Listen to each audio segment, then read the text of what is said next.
Hello दोस्तों, स्वागत है आपका आपके अपने यूट्यूब चैनल स्टडी जीके में। इस पर आज दिनांक 2 सितंबर को हम एक बार फिर आपके लिए लेकर हाजिर हैं कुछ इम्पोर्टेंट करंट अफेयर के क्वेश्चन जो आपकी आज आगामी परीक्षाओं के लिए बहुत ही इम्पोर्टेंट हो सकते हैं। तो चलिए शुरू करते हैं। जो हमारा पहला क्वेश्चन है कि विश्व नारियल दिवस कब मनाया जाता है। इसके लिए ऑप्शन दिए गए हैं।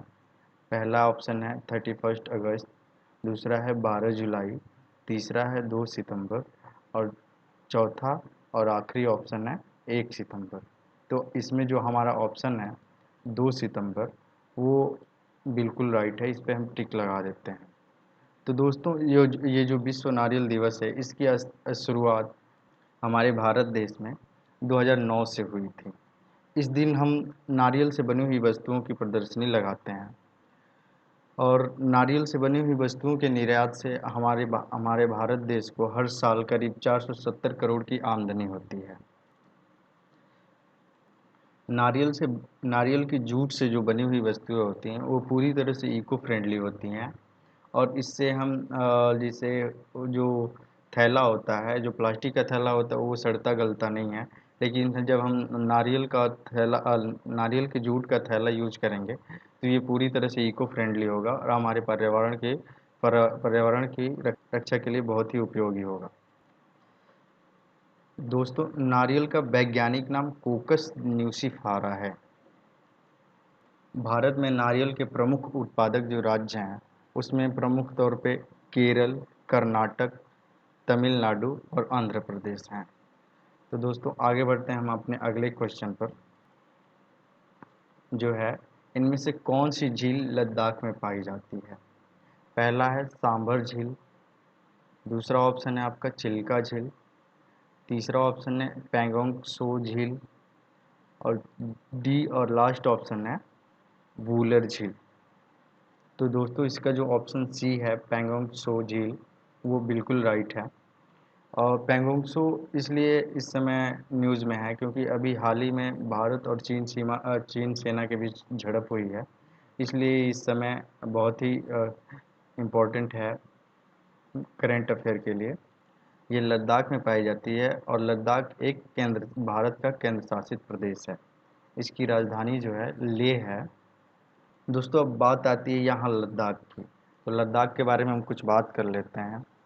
लद्दाख को केंद्र शासित प्रदेश में बदलने की घोषणा जो है वो 5 अगस्त 2019 को हुई थी और 31 अक्टूबर 2019 से इसे लागू कर दिया गया था। लद्दाख में 2 ज़िले हैं। पहला है लेह, जिसके बारे में आप लोग जानते ही होंगे, और दूसरा है कारगिल। दूसरा कारगिल कारगिल। तो दोस्तों बाकी ये जो सारी झीलें हैं, सांभर झील आपका जो पड़ता है, सांभर झील राजस्थान में पड़ती है और चिल्का झील जो है उड़ीसा में पड़ती है। ये जो डी जो है वूलर झील, ये आपका जम्मू और कश्मीर में पाई जाती है। ये झेलम के मार्ग में बनती है। चलिए दोस्तों नेक्स्ट फिर बढ़ते हैं हम अगले क्वेश्चन की तरफ। हमारा जो अगला क्वेश्चन है, एनटीपीसी के नए परियोजना निदेशक कौन बने हैं। इसमें जो आपका ऑप्शन है सुरेंद्र बिश्नोई, दूसरा ऑप्शन है उज्ज्वल कांति भट्टाचार्य, तीसरा ऑप्शन है अविरल सावंत, डी ऑप्शन में अरविंद पुरुषोत्तम। तो इसमें जो दोस्तों आपका दूसरा ऑप्शन है बी उज्ज्वल कांति भट्टाचार्य, ये आपके एनटीपीसी के नए परियोजना निदेशक बने हैं। तो ये आपका ऑप्शन सही है। तो दोस्तों अब बात कर लेते हैं हम एनटीपीसी की। एनटीपीसी का फुल फॉर्म होता है नेशनल थर्मल पावर कॉरपोरेशन। जो इसका हेड क्वार्टर है वो न्यू दिल्ली में है। जो इसके सीएमडी हैं उनका नाम मिस्टर गुरदीप सिंह है। तो दोस्तों फिर आगे बढ़ते हैं हम अपने अगले क्वेश्चन की तरफ। जो हमारा नेक्स्ट क्वेश्चन है, सिंगापुर के इतिहास में सबसे पहले विपक्ष के नेता क्यों बने हैं। दोस्तों हम यहाँ मेंशन कर रहे हैं सबसे पहले मतलब इसके इतिहास में, सिंगापुर के इतिहास में आज तक इससे पहले कोई नहीं बना था जो विपक्ष का नेता हो, वो उस काबिल नहीं बना था। तो इसमें जो आपका ऑप्शन है राहुल गांधी, बी ऑप्शन है यात्सुंग ली, सी ऑप्शन है Pritam Singh and D option है ली शीन योंग। तो जो आपका ऑप्शन सी है प्रीतम सिंह, ये सही है। प्रीतम सिंह ने अपनी पार्टी के द्वारा कुल 93 में से 10 सीटों को जीत कर ये सिंगापुर के पहले विपक्ष के नेता बने हैं। तो दोस्तों हम बात कर लेते हैं यहाँ सिंगापुर की। यहाँ सिंगापुर आया तो सिंगापुर की बात करना भी ज़रूरी है। सिंगापुर की जो राजधानी है वो सिंगापुर नगर है। इसके राष्ट्रपति जो हैं सेल्लप्पन रामनाथन हैं। इनके पीएम का नाम ली शिन लोंग है। ब्रिटिश राज से सिंगापुर को आज़ादी 31 अगस्त 1963 को मिली थी। 31 अगस्त 1963। दोस्तों इस सिंगापुर का मलेशिया में विलय 16 सितंबर 1963 को हो गया था, बट इसके लगभग 2 साल बाद ही ये मलेशिया से अलग होकर फिर अलग ये अपने सिंगापुर बन गया 9 अगस्त 1965 को। सिंगापुर की जो मुद्रा है मीन्स करेंसी है वो सिंगापुरी डॉलर है।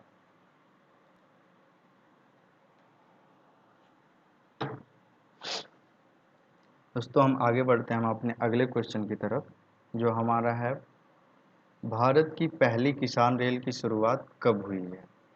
यानी हमने आपसे दिनांक पूछा है कि भारत की पहली किसान रेल की शुरुआत कब हुई है। इसमें आपका ऑप्शन है 1 सितंबर 2020, बी 30 अगस्त 2020, सी जो आपका ऑप्शन है 7 अगस्त 2020, डी जो है 22 अगस्त 2020। तो जो इसमें आपका ऑप्शन है 7 अगस्त 2020, इस दिन भारत की पहली किसान रेल की शुरुआत हुई थी। आज जो आपका ऑप्शन सी है ये से बिल्कुल सही है। तो दोस्तों बात करते हैं कुछ किसान रेल के बारे में। ये जो किसान रेल है ये महाराष्ट्र के नासिक ज़िले से बिहार के दानापुर तक जाएगी और ये नासिक ज़िले के देवलाली स्टेशन से बिहार के दानापुर तक जाएगी। इसकी शुरुआत केंद्रीय मंत्री नरेंद्र सिंह तोमर ने वीडियो कॉन्फ्रेंसिंग के जरिए हरी झंडी दिखाकर की है। ये एक साप्ताहिक ट्रेन है। ये हर सप्ताह शुक्रवार को या महाराष्ट्र के नासिक के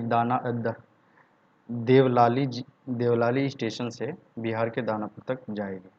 तो दोस्तों हम आगे बढ़ते हैं अपने अगले क्वेश्चन की तरफ, जो हमारा नेक्स्ट क्वेश्चन है ओणम भारत के किस राज्य का मनाया जाने वाला त्यौहार है। जो आपके ऑप्शन है कर्नाटका, बी आपका ऑप्शन है आंध्र प्रदेश, सी आपका ऑप्शन है केरल, डी आपका ऑप्शन है पंजाब। तो जो दोस्तों जो सी आपका ऑप्शन है केरल, ये बिल्कुल सही है। ओणम जो है केरल में मनाए जाने वाले त्योहारों में प्रमुख है।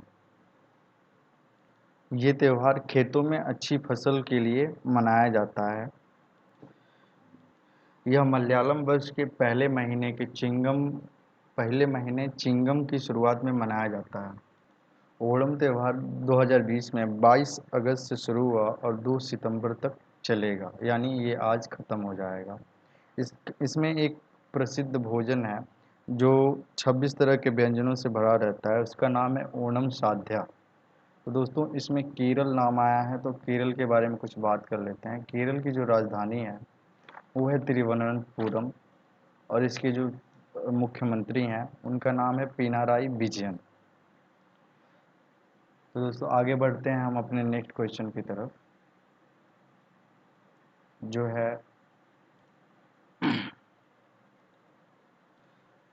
हमारे पूर्व राष्ट्रपति श्री प्रणब मुखर्जी के बारे में, जिनका अभी हाल ही में 31 अगस्त 2020 को देहांत हो गया था। ईश्वर उनकी आत्मा को शांति दे और हमारी शोक संवेदनाएं उनके परिवार के साथ हैं। तो दोस्तों हम आते हैं अपने क्वेश्चन पे।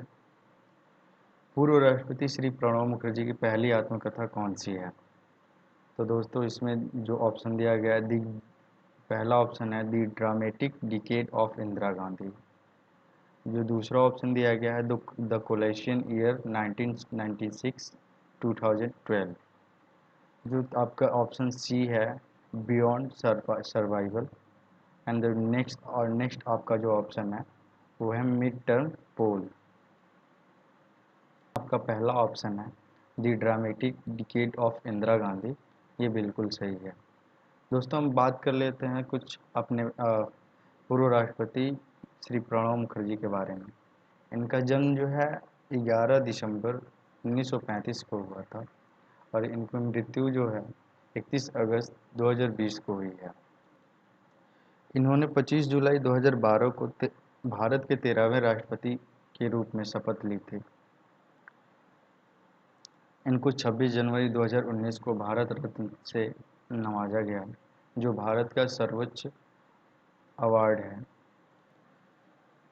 इन्होंने कुछ किताबें लिखी हैं जिनका नाम जो है द कोलेशियन ईयर 1996 टू 2012 एंड जो दूसरा नाम है बियॉन्ड सर्वाइवल, तीसरा नाम है मिड टर्म लेवल एंड चौथा है of the track saga of struggle and sacrifice, पांचवा है emerging dimensions of Indian economy. ये कुछ किताबें हैं जो हमारे पूर्व राष्ट्रपति दिवंगत श्री प्रणब मुखर्जी जी द्वारा लिखी गई है। दोस्तों हम आगे बढ़ते हैं अपने नेक्स्ट क्वेश्चन की तरफ। लेबनान देश का नया प्रधानमंत्री किसे नियुक्त किया गया? जो इसमें आपका ऑप्शन है मुर्शिद अल कादरी, बी आपका ऑप्शन है मोहम्मद सोलेह, सी आपका ऑप्शन है मुस्तफ़ा अदीब। तो जो आपका ऑप्शन है सी मुस्तफ़ा अदीब, ये आपका जो ऑप्शन है ये सही है। दोस्तों हम बात कर लेते हैं कुछ लेबनान देश के बारे में। इसकी जो लेबनान की जो राजधानी है वो बेरूत है और इसके जो राष्ट्रपति हैं उनका नाम मिचेल नईम ऑन है। इसकी जो मुद्रा है लेबनानी पाउंड है। दोस्तों हम आगे बढ़ते हैं अपने नए क्वेश्चन की तरफ। इसमें जो है हमारा 9वां जो क्वेश्चन है शिंजो अबे ने किस देश के प्रधानमंत्री पद से इस्तीफा दिया है? इसमें जो आपका पहला ऑप्शन है दक्षिण कोरिया, बी ऑप्शन जो है फिलीपींस, सी आपका ऑप्शन है जापान और डी आपका ऑप्शन है मलेशिया। तो दोस्तों हम आपको बता दें शिंजो अबे जो है वो जापान के प्रधानमंत्री रह चुके हैं। इन्होंने हाल ही जापान के प्रधानमंत्री पद से इस्तीफा दिया था, इसलिए जो आपका ऑप्शन सी है ये बिल्कुल सही है। दोस्तों हम जापान के बारे में कुछ बात कर लेते हैं।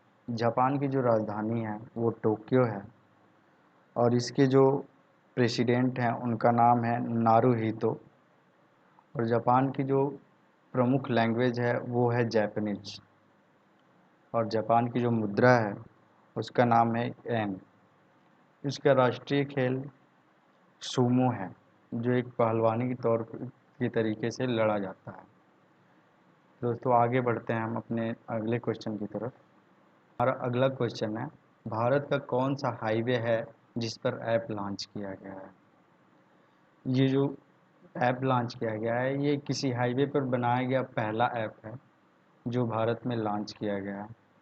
इसमें जो आपका ऑप्शन है रिंग रोड, दूसरा ऑप्शन है यमुना एक्सप्रेसवे, तीसरा ऑप्शन है NH1 और डी आपका जो ऑप्शन है NH24। NH का मतलब यहाँ नेशनल हाईवे हुआ, हाईवे मतलब होता है राजमार्ग, नेशनल मतलब राष्ट्रीय। तो दोस्तों इसमें जो आपका ऑप्शन बी है यमुना एक्सप्रेसवे ये बिल्कुल सही है, इस पर हम टिक लगाते हैं। यमुना एक्सप्रेसवे जो है नई दिल्ली से और आगरा के बीच ये राजमार्ग है। इसकी कुल दूरी 165 किलोमीटर है। बात कर लेते हैं हम रिंग रोड के बारे में। रिंग रोड जो है ये हरियाणा बॉर्डर पे स्थित है और ये दिल्ली से हरियाणा जाने के लिए है, ये हाईवे बना हुआ है। जो NH1 है ये दिल्ली से अमृतसर के लिए है, NH24 ये दिल्ली से लखनऊ के लिए है।